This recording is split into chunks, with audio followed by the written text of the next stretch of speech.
AKT கவர்மெண்ட்டுக்கு இருக்கின்ற மிகப்பெரிய குற்றச்சாட்டு தான் ஸ்ரீலங்காவில் அடிக்கடி நடக்கின்ற ஷூட்டிங் இன்சிடென்ட்ஸ். நண்பர்களே, மினிஸ்டர்ஸுக்கு பாதுகாப்பு இல்லை அப்படின்னு சொல்லி உங்களுக்கு கதைகள் தெரிந்திருக்கும். பார்லிமெண்ட் மினிஸ்டர்ஸுக்கு கூட பாதுகாப்பு இல்லை, அமைச்சருக்கு பாதுகாப்பு இல்லை. அது எல்லாத்தையும் விடுங்களே, பொதுமக்களுக்கு பாதுகாப்பு இல்லை. அப்படி ஒரு மிகப்பெரிய பூதாகரமான பிரச்சனையாக வந்திருக்கின்றது தான் இந்த ஷூட்டிங் இன்சிடென்ட். அதை எல்லாத்தையும் தாண்டி இன்னும் ஒரு பெரிய பிரச்சனை இப்பொழுது அரசியல்வாதிகளால் பேசப்பட்டு கொண்டிருக்கின்றது. அந்த பிரச்சனை என்னன்னு பார்த்தீங்கன்னு சொன்னா, இந்த ஏகேடி கவர்மெண்ட்டுக்கும் இந்தியா கவர்மெண்ட்டுக்கும் நடுவிலே போட்ட டிஃபென்ஸ் எக்ரிமெண்ட் என்ன? நண்பர்களே, நிறைய அரசியல்வாதிகள் இந்த எக்ரிமெண்ட்டை பத்தி கதைக்கிறார்கள். இந்த எக்ரிமெண்ட்டை பார்லிமெண்ட்ல சமர்ப்பிங்க அப்படின்னு சொல்லி கேட்டுக்கொண்டிருக்கிறாங்க. ஆனாலும் இதுவரை சமர்ப்பிக்கப்படல. உங்களுக்கு தெரியும் பகல்காம்ல என்ன நடந்தது என்று. அதுக்கான ஒரு வீடியோவை நான் ஆல்ரெடி செய்திருக்கின்றேன். அந்த வீடியோவை பார்க்காதவங்க கீழே டிஸ்கிரிப்ஷன்ல இருக்கிற லிங்க் கட்டாயம் பார்த்துக்கோங்க. அந்த இன்சிடென்ட்டுக்கு பிறகு இந்தியாவும் பாகிஸ்தானும் பரஸ்பரம் குற்றம் சாட்டிக் கொள்கிறது.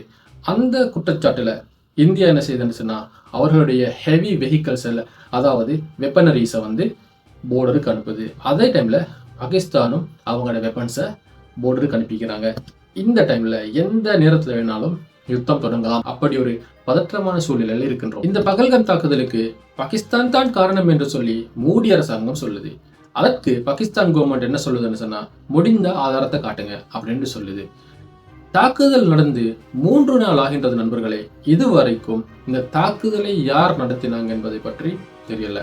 அவர்களுடைய எந்த தரத்தை கூட பிடிக்க முடியல.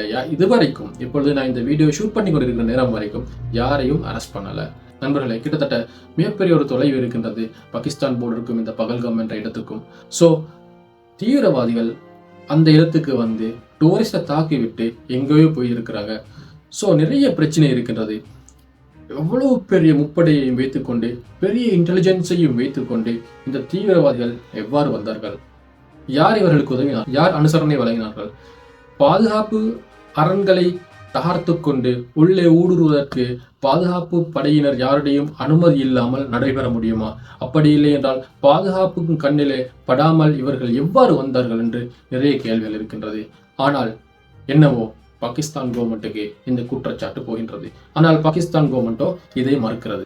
சிந்து நதியை பூட்டி 80% of the population of Pakistan பெறுகின்ற இந்த நீரை தடுப்பதன் மூலமாக மக்களை தாகத்திலே தத்தளிக்க விடுகின்ற இந்த நிகழ்வை வாட்டர் டெரரிசம் என்று பாகிஸ்தான் கவர்மெண்ட் கூறுகிறது.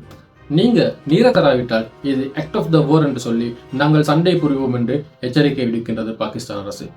ஸோ எந்த நேரத்தில் வேண்டுமென்றாலும் யுத்தம் மூழலாம் என்கின்ற ஒரு கரிசனை இருக்கின்றது. உலக நாடுகளையும் வியப்பிலே ஆழ்த்தி வைத்திருக்கின்றது.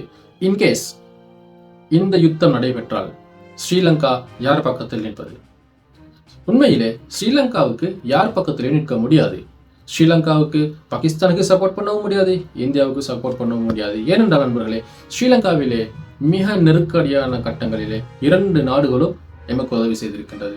ஸோ இன்றைய வீடியோவில் நண்பர்களே, இந்த இந்தியா பாகிஸ்தான் டிஃபென்ஸ் டீல் என்றால் என்ன? இது இலங்கையை பாதிக்குமா?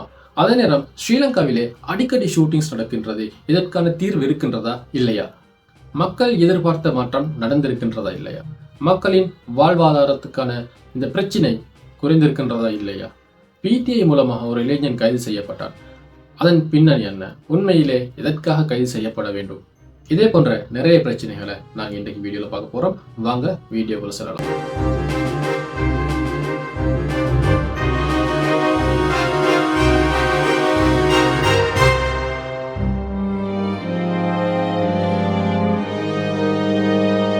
ஹலோ ஃப்ரெண்ட்ஸ், 2025 கிட்டத்தட்ட 4 மாதம் ஆகிவிட்டது.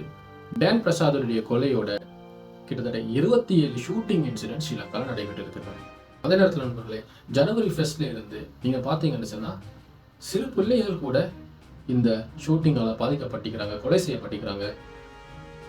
இலங்கையிலே ஒரு பாதுகாப்பான இடமாக கருதப்படுகின்ற கோட்ஸ், அதிலும் கூட கொலைகள் நடைபெற்றிருக்கின்றது. 2022 எடுத்து பார்த்தீங்கன்னா 60 ஷூட்டிங் இன்சிடென்ட் நடைபெற்று இருக்கின்றது. 2023 எடுத்து பார்த்தீங்கன்னு சொன்னா 77 நடைபெற்று இருக்கின்றது. 2024 எடுத்து பார்த்தீங்கன்னு சொன்னா 103 நடைபெற்று இருக்கின்றது. 2025 முதல் 4 மாதத்திலே 27 நடைபெற்று இருக்கின்றது. ஸோ நண்பர்களே, ஒவ்வொரு வருடமும் இந்த ஷூட்டிங் இன்சிடென்ட் ஸ்ரீலங்காவில் அதிகரித்து கொண்டுதான் போகின்றது. ஏன் நண்பர்களே, உண்மையில நீங்க பாருங்க, இலங்கையிலே நிறைய பேரை கைது செய்யுமாறு கோர்ட் ஆர்டர் கொடுக்குது. ஆனா அதில் எத்தனை பேர் கைது செய்யப்பட்டிருக்கிறார்கள் உங்களுக்கு தெரியும். பிரபலமான நிறைய பேர் அவர்களை கைது செய்ய அரெஸ்ட் வாரண்ட் கொடுத்த பிறகும் தலைமறைவாகி கொண்டு நிறைய காலம் வெளியே இருக்கிறார்கள். அவர்களை இன்னும் கைது செய்ய முடியவில்லை. 65,610 கிலோமீட்டர் ஸ்கொயர் ஃபீட் இருக்கின்ற இந்த ஸ்ரீலங்கால ஒரு சிறிய தீவுல ஒரு குற்றவாளியை கண்டுபிடிக்க முடியாத லெவலுக்கு இருக்கிறோம். எமது போலீஸ் படை வீக்காக இருக்கிறது. உண்மையை நாங்கள் கூற வேண்டும். இதனால தான் குற்றவாளிகளை ஒழுங்காக கண்டுபிடித்து அரெஸ்ட் பண்ண முடியாமல் இருக்கின்றது. அதே நேரத்தில் போலீஸ் படை கஷ்டப்பட்டு அந்த குற்றவாளிகளை போய் தேடி கண்டுபிடித்து அரெஸ்ட் பண்ணி கொண்டு வந்தால் கூட சிலர் 24 ஹவர்ஸ்ல பெயில் எடுக்கிறார்கள், சிலர் 2 டேஸ்ல எடுக்கிறார்கள், சிலர் 3 டேஸ்ல எடுக்கிறார்கள், சிலர் 1 வீக்ல எடுக்கிறார்கள். பெயில் அப்ளை பண்ணுகிறார்கள், வெளியே வருகிறார்கள். ஸோ போலீஸ் கஷ்டப்பட்டு இதுக்கான ஸ்கெட்ச் போட்டு எடுத்தாலும் கூட இவர்கள் வெளியே வருகிறார்கள். ஸோ போலீஸினுடைய மோட்டிவேஷன் அப்படியே போய்விடுகிறது. நண்பர்களே, இவ்வாறான இந்த ஷூட்டிங் கேசஸ், போதைப் பொருள் கடத்தல்கள், சைல்ட் அபியூஸ் கேசஸ் ஏன் நாளுக்கு நாள் அதிகரித்து கொண்டு வருகின்றது என்று சொன்னால், சட்டத்தின் ஓட்டை எல்லோருக்கும் தெரியும். பரவாயில்லை, சாக்லேட் சாப்பிடுகின்ற மாதிரி ஷூட் பண்ணுகிறார்கள். பப்ளிக் பயந்து கொண்டிருக்கின்றார்கள். இங்கு மினிஸ்டருக்கும் பாதுகாப்பில்லை, பப்ளிக்குக்கும் பாதுகாப்பில்லை. ஏனென்று சொன்னால் சட்டத்தில் இருந்து தப்பிக்கிறதுக்கு லேசான வழிகள் இருக்கின்றது. நண்பர்களே, உங்களுக்கு தெரியும், இலங்கையில் இருக்கின்ற மிகப்பெரிய கொலை கும்பல்கள் துபாயிலே இருக்கிறார்கள். துபாயிலே தஞ்சம் இருக்கிறார்கள். அவர்கள் மூலமாகத்தான் நிறைய பிரச்சனைகள் நடைபெறுகிறது. துபாயிலே இவர்களுக்கு இவ்வாறான பிரச்சனைகளை செய்ய முடியுமா? முடியாது. ஏனென்றால் துபாயிலே ஒருவரை கொலை செய்தால் அவருக்கு தண்டனை கொலை. துபாயிலே போதைப் பொருள் கடத்தினால் அவருக்கு தண்டனை கொலை. அதே நேரத்திலே துபாயிலே சைல்ட் அபியூஸ் பண்ணினால் அதுக்கு மிகப்பெரிய தண்டனை இருக்கின்றது. இவ்வாறான பெரிய பெரிய தண்டனைகள் மூலமாக யாரும் அங்கே தப்பு செய்வதை நினைத்து கூட பார்ப்பதில்லை. ஆனால் ஸ்ரீலங்காவிலே தப்பு செய்தவன் தான் முதலாளி. அப்படி என்ற நிலைமை இருக்கின்றது. ஸோ நண்பர்களே, ஸ்ரீலங்காட இந்த சட்டம் அது திருத்தப்பட வேண்டும். ஸ்ரீலங்காட சிஸ்டம் திருத்தப்பட வேண்டும். எப்படி திருத்தப்பட வேண்டும் என்ற நண்பர்களே, ஒருவருக்கு தண்டனை கொடுத்தால் வேற யாரும் அந்த தப்பை நினைத்து கூட பார்க்காத அளவுக்கு தண்டனை கொடுக்கப்பட வேண்டும். ஆனால் இலங்கையில் எப்படி என்று சொன்னால், தண்டனை கொடுப்பதும் இல்லை, வருகிறார்கள், பெயில் எடுக்கிறார்கள், போகின்றார்கள், மீண்டும் அதே தப்பை செய்கிறார்கள். ஸோ இந்த நடவடிக்கைகளை, இதற்கு சரியான தீர்வை எங்களுடைய அதிவேதகு ஜனாதிபதி அனுரகுமார திசாநாயக்க அவர்கள் தருவாரா? அவரால் செய்ய முடியுமா? இதுக்கு தீர்வு தர முடியுமா? இன்னும் ஒன்று இருக்கின்றது, அவரிடம் கட்டாயமாக கேட்க வேண்டியது. சப்போஸ் இந்தியா பாகிஸ்தான் யுத்தம் ஆரம்பித்தது அப்படின்னு வைத்துக் கொள்ளுங்களே, இப்ப நாங்க யாருடைய பக்கம் இருக்க வேண்டும்? இந்தியாவுடன் போட்டிருக்கின்ற அந்த டீல், அந்த ஒப்பந்தம், அது என்ன? ஏன் அந்த ஒப்பந்தம் இதுவரை பார்லிமெண்டிலே சமர்ப்பிக்கப்படவில்லை? இந்த டீல், அதில் நிறைய சரத்துக்கள் இருந்தாலும் இன்ஃப்ராஸ்ட்ரக்சர் அண்ட் டெக்னாலஜி ஷேரிங் என்று ஒரு போர்ஷன் இருக்கின்றது. இந்த போர்ஷனிலே எவையெல்லாம் இருக்கின்றது? அதுக்கு கீழே இருக்கின்ற விடயங்கள் என்ன? நாங்கள் இந்தியாவுக்கு ஆயுதம் சப்ளை பண்ண வேண்டுமா? அப்படி இல்லை என்றால் இந்தியாவினுடைய கடற்பகுதியை பாதுகாத்து கொடுக்க வேண்டுமா? ஏர் டிஃபென்ஸ் பண்ணி கொடுக்க வேண்டுமா? அப்படி இல்லை என்றால் எமது சோல்ஜர்ஸ் இந்தியாவுக்கு போக வேண்டுமா? எது என்பதை ஒரு தெளிவாக பார்லிமெண்ட்டுக்கு சமர்ப்பித்தால் நாட்டு மக்களிடையே இருக்கின்ற அந்த தயக்கம், இந்த கன்ஃபியூஷன், அது இல்லாமல் போய்விடும். ஏனென்றால் நண்பர்களே, இந்தியாவும் பாகிஸ்தானும் சண்டை வெடிக்கின்ற நேரத்திலே ஸ்ரீலங்கா அதுக்கு இன்வால்வ் ஆகினால் அந்த யுத்தத்திலே வருகின்ற கன்சீக்வன்சஸை நாங்களும் ஃபேஸ் பண்ண வேண்டும். சில வேளை நாங்கள் இந்தியாவுக்கு ஹெல்ப் பண்ண போய் பாகிஸ்தானில் இருந்த ஒரு மிசைல் ஸ்ரீலங்காவுக்கு வந்துருச்சு அப்படின்னு சொன்னால் எங்களுக்கு ஏர் டிஃபென்ஸ் சிஸ்டம் இல்லை அதை தடுப்பதற்கு. ஸ்ரீலங்காவிலே அவ்வளோ பெரிய டெக்னாலஜிஸ் எல்லாம் இல்லை. ஸோ நாங்கள் இலங்கையில் இருக்கின்ற பொதுமக்கள் வீணாக பாதிப்படையக்கூடாது. ஏனென்று சொன்னால் நாங்கள் நிறைய அடி வாங்கியிருக்கின்றோம். 30 வருட யுத்தம் இந்த நாட்டிலே இருந்தது. அதற்கு பின்னர் எக்கனாமிக் கிரைசிஸ், அதுக்கு முன்னர் ஈஸ்ட் அட்டாக், அதனுடன் ஏராளமான பிரச்சனைகள். இனியும் எங்களால் தாங்கிக் கொள்ள முடியாது. இன்னும் ஒரு பிரச்சனை எங்களுக்கு தேவையில்லை. ஸோ கட்டாயமாக இந்த பிரச்சனை, இந்த கன்ஃபியூஷன் இல்லாமல் போக வேண்டும். ஸோ தயவு செய்து இதனை பார்லிமெண்டில் சமர்ப்பிக்க வேண்டும் என்று நான் கூறிக்கொள்கிறேன். இலங்கை மக்கள் மிகவுமே கஷ்டப்படுகிறார்கள். உங்களுக்கு தெரியும், சாப்பாட்டுக்காக கஷ்டப்படுகிறார்கள். வாழ்க்கை செலவு இன்னும் குறையவில்லை, பிரயாண செலவு இன்னும் குறையவில்லை. அவ்வளவு ஈஸியாக குறைக்க முடியாது. இந்த அரசாங்கம் ஆட்சிக்கு வர முதல்ல நிறையவே வாக்குறுதிகளை வழங்கினார்கள்.